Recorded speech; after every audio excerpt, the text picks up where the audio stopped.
What's up, guys? I hadn't had a whole lot of time to work on the Suzuki lately, but the two things I've been trying to get done are my cam and crank sensors, because I want to run full sequential injection, and so I'll walk you guys through what I've been doing on those two to give you a little bit of an update.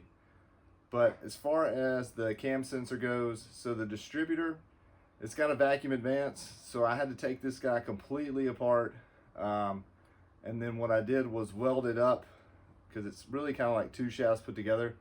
They can move independently.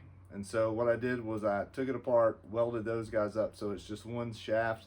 There's no extra movement from the advanced mechanism anymore. And didn't need any of the other stuff inside, so I hollowed it out.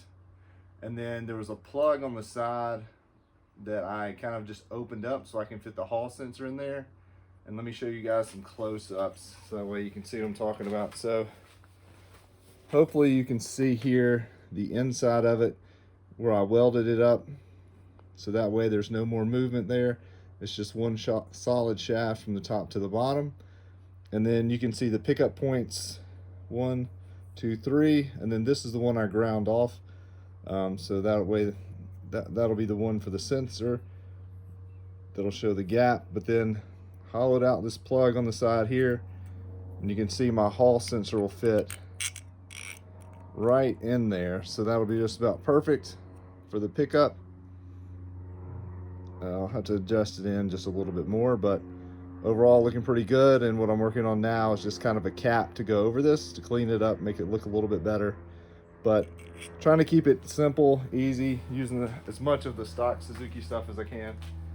And then as far as the crank sensor goes, I'll give you guys a close-up, but made a little mount that just sits on the front of the oil pan.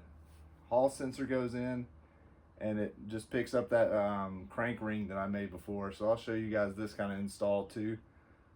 But so far so good on these two. I should be able to do some testing on them in the next week or two. Really the next big thing I've got to work on is the fuse box underneath the hood to get everything powered, and then the connector to the ECU, and then we can start trying to test everything out and make sure all the sensors work and it's gonna fire. And then from there, still got to do the fuel system. Haven't completely decided what I'm doing there, but I've got a few weeks before I figure that out. All right, so let me show you guys a close-up of this guy, and